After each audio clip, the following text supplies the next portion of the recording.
हरिवंश राय बच्चन की एक कविता है कि नन्ही चींटी दाना लेकर चढ़ती है, चढ़ती दीवारों पर 100 बार फिसलती है, मन का विश्वास रगों में साहस भरता है, गिरकर चढ़ना चढ़कर गिरना ना करता है, आखिर उसकी मेहनत बेकार नहीं होती, क्योंकि कोशिश करने वालों की कभी हार नहीं होती।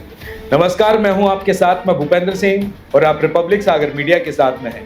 इस वक्त हमारे साथ में शैलेंद्र सिंह कुर्मी हैं, जो अभी हाल ही में गुजरात की सूरत से कूडू में नेशनल टूर्नामेंट में गोल्ड मेडलिस्ट जीत कर आए हैं।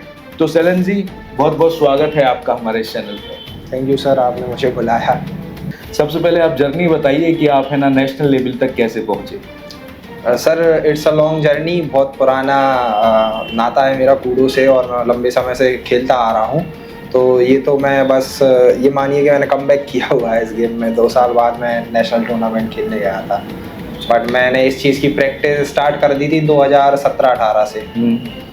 तो नेशनल टूर्नामेंट जब आप खेले थे तो नेशनल टूर्नामेंट में आपकी किन किन से फाइट हुई, किन किन से कंपटीशन हुआ वहाँ पर? सर ऑलमोस्ट इंडिया के जितने भी स्टेट हैं सभी स्टेट से टीम आती हैं विद यूनियन टेरिटरीज। तो मेरी जो कंपटीशन हुआ था राजस्थान, हिमाचल प्रदेश और दिल्ली, पंजाब, हरियाणा, यहाँ महाराष्ट्र, तमिलनाडु, यहाँ सभी टीम से कैटेगरी वाइज लोग आते हैं। मेरी कैटेगरी में ऑलमोस्ट 9 से 10 लोग थे। कहाँ पर हुआ था? सूरत में? ये sir Pandit Deendayal indoor stadium है सूरत में। तो वहाँ पे हम लोगों का ये टूर्नामेंट ऑर्गेनाइज हुआ था। फाइनल टूर्नामेंट किसके साथ हुआ था आपका? वही सर फाइनल फाइट हुई थी राजस्थान से एक प्लेयर थे, उनके साथ। क्या नाम था उनका? सर नाम तो मुझे ऐसा एग्जैक्टली याद नहीं है, बट मेरी उनसे बातचीत हुई थी, बट अभी कोई कनेक्शन नहीं है उनसे। तो नेशनल के सिलेक्शन के लिए आपने डिस्ट्रिक्ट और स्टेट टूर्नामेंट आपने खेले होंगे? जी हाँ सर। कहाँ पर हुआ था ये टूर्नामेंट? और सर ये सभी टूर्नामेंट अपने एमपी में ही हुए थे। जो कि डिस्ट्रिक्ट टूर्नामेंट हुआ था हमारा आर्मी पब्लिक स्कूल सागर में, और स्टेट टूर्नामेंट हुआ था हमारा इंदौर पब्लिक स्कूल इंदौर में। आईपीएस? जी, आईपीएस के स्कूल में। आपकी स्कूलिंग वगैरह कहाँ से हुई और इसका इंस्पिरेशन कहाँ से आया है कूडू में जाने के लिए आपको? सर जब मैं 9th क्लास में था तो मैं पहले बास्केटबॉल खेलता था।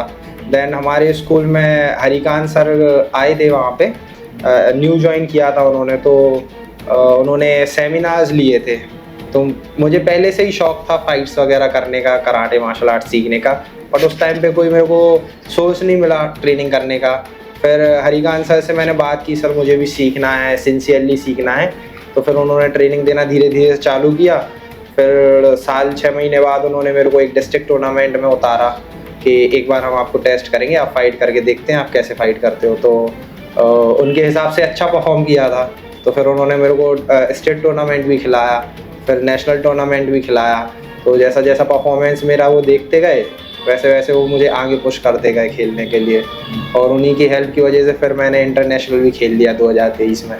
तो शुरुआत कब से की थी? मतलब अभी 2025 चल रहा है तो मैंने सर 2018 से स्टार्ट कर दिया था सर खेलना, जब मैं 9th क्लास 10th क्लास में था। किस स्कूल में थे आप? मैं दीपक मेमोरियल स्कूल का स्टूडेंट रहा हूँ सर। नर्सरी टू 12th मैंने वहीं से कंप्लीट किया है, एक ही स्कूल से। तो इस दीपक मेमोरियल स्कूल्स का क्या रोल है? इसने आपको मोटिवेट किया है? काफ़ी ज़्यादा सर, बहुत बड़ा रोल है। इनफैक्ट पहले तो सर हम लोगों को काफ़ी ज़्यादा सोर्सेज प्रोवाइड किए गए हैं स्कूल फैकल्टी के द्वारा। जो हमारे चेयरमैन हैं Braj Jaiswal sir and principal Ritu Jaiswal ma'am, उनका काफ़ी ज़्यादा सपोर्ट रहा है। टाइम पे जैसे हम अचीव करके आते थे कुछ भी, तो वो अप्रिशिएट भी बहुत ज़्यादा करते थे, मोटिवेट करते थे, और सभी रिसोर्सेज प्रोवाइड किए गए। उस टाइम पे सर बहुत रेयरली रिसोर्सेज अवेलेबल थे सागर में।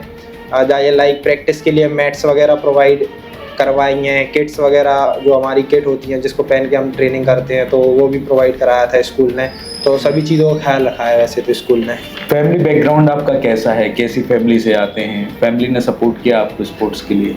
हाँ सर, है तो मिडिल क्लास फैमिली, बट अच्छी फैमिली है सर। लाइक कोई प्रॉब्लम नहीं होती है, इकोनॉमिकली स्टेबल फैमिली है। और पेरेंट्स ने काफ़ी ज़्यादा सपोर्ट किया है। जब मैंने पहली बार पापा और दादाजी से पूछा था कि मुझे ये स्पोर्ट करना है, तो उनको थोड़ा सा डाउट हुआ और बोला कि यार ये मार पिटाई वाले गेम मत करो, चोट लग जाती है, फिर लाइफ टाइम चलती है वो इंजरी। तो मैंने कहा नहीं नहीं ऐसा कुछ नहीं होगा, इसका मैं ख्याल रखूँगा। तो जब फर्स्ट टूर्नामेंट में मेरा गोल्ड मेडल आया था स्टेट टूर्नामेंट में, जब मेरी फाइट हुई थी, तो दादाजी बोले चलो ठीक है खेलना है तो खेलो, आप मान ही नहीं रहे हो। क्योंकि फिर मैंने नेशनल टूर्नामेंट में भी गोल्ड मेडल निकाला तो दादाजी ने फिर उसके बाद कुछ नहीं बोला, उन्होंने कहा चलो खेल लो, अच्छी बात है, खेल रहे हो और रिजल्ट भी निकल के आ रहा है। तो फिर सब पूरी फैमिली ने सपोर्ट किया।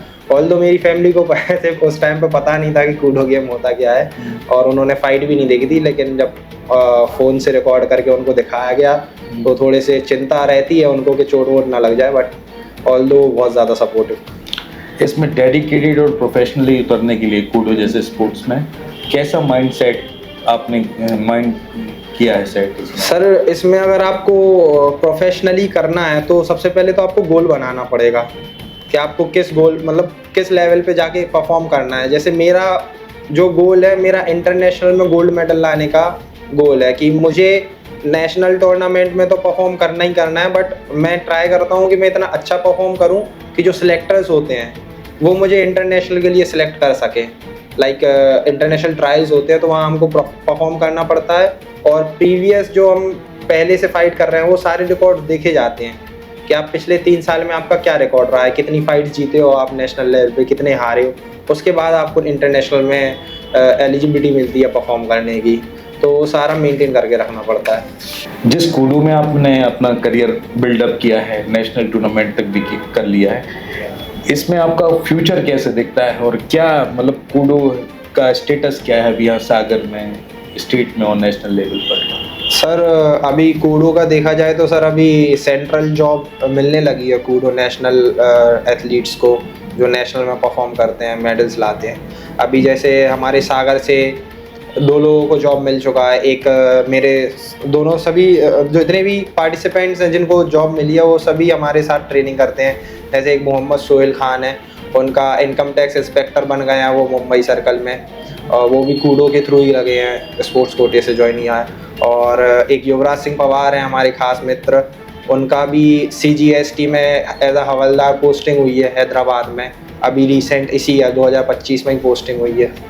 और अभी फ्यूचर में और भी जॉब्स आने वाली हैं, अब तो प्राइवेट जॉब्स भी मिलने लगी हैं एसोसिएशन के थ्रू। जानकारी है कि आपने ना जापान में भी कुछ टूर्नामेंट्स खेले हैं इसी में? हाँ सर, मैं 2023 में कूडो वर्ल्ड चैम्पियनशिप खेलने गया था, जिसमें मेरा कुछ ज़्यादा खास रिजल्ट तो नहीं दे पाया, बट पार्टिसिपेशन रहा था मेरा। कैसा एक्सपीरियंस रहा जापान जाकर आपका? सर कूडो जो हम नेशनल लेवल पे देखते हैं, ये मुझे लगता है इंटरनेशनल लेवल पे काफ़ी वास्ट सब्जेक्ट है और काफ़ी अच्छा गेम है इंटरनेशनल लेवल पे। नेशनल लेवल में भी हम लोग ट्राई कर रहे हैं कि हमारे इंडिया में भी एक इंटरनेशनल टूर्नामेंट ऑर्गेनाइज़ किया जाए, और हमारे जो एसोसिएशन हेड हैं म्यूल सर, तो वो भी बहुत ट्राई कर रहे हैं कि इंडिया में इंटरनेशनल टूर्नामेंट कराया जाए। जापान में कहाँ पर हुआ था टूर्नामेंट ये सर टोक्यो में हुआ था, 2023 में ऑर्गेनाइज किया गया था। क्या और ये क्या नाम था टूर्नामेंट का? वो कूडो वर्ल्ड चैंपियनशिप करके नाम था सर।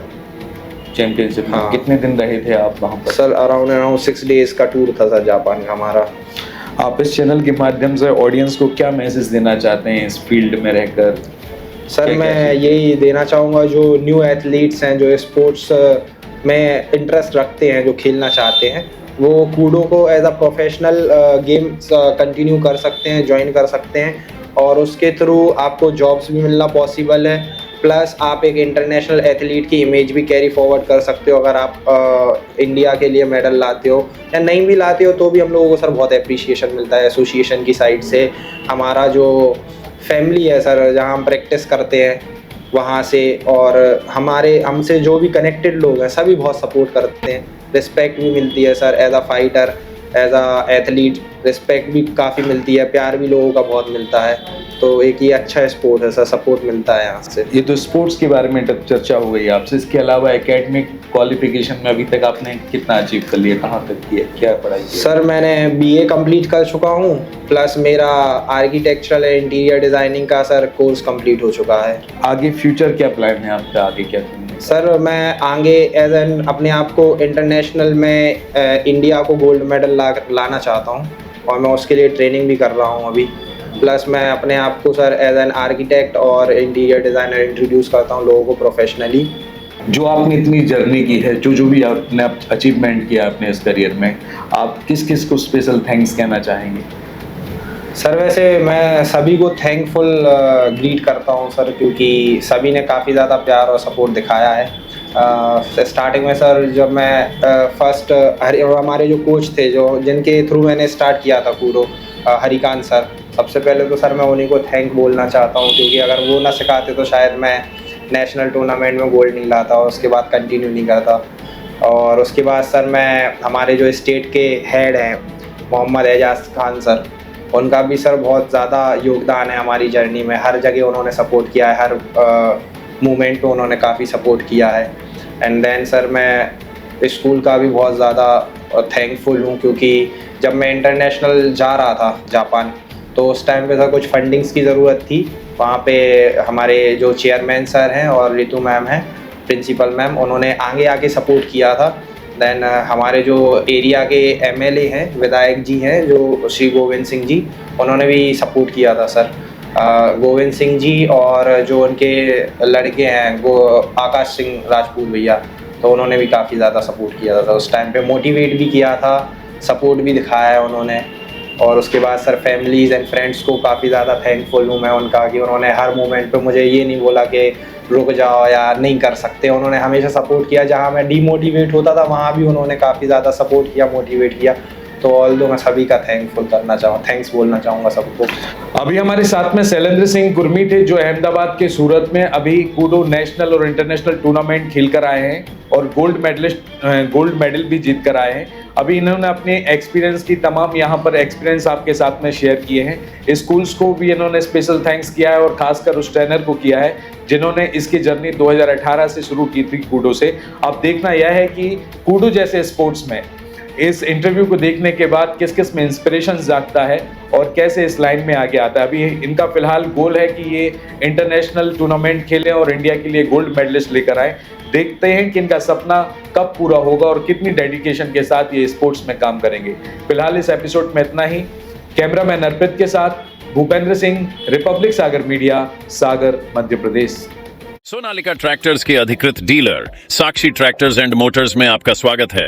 वीरेंद्र पूनम पटेल के नेतृत्व में हमारा शोरूम आपको दे रहा है सबसे बेहतरीन सोनालिका ट्रैक्टर्स की पूरी रेंज, वो भी एक ही दाम पर।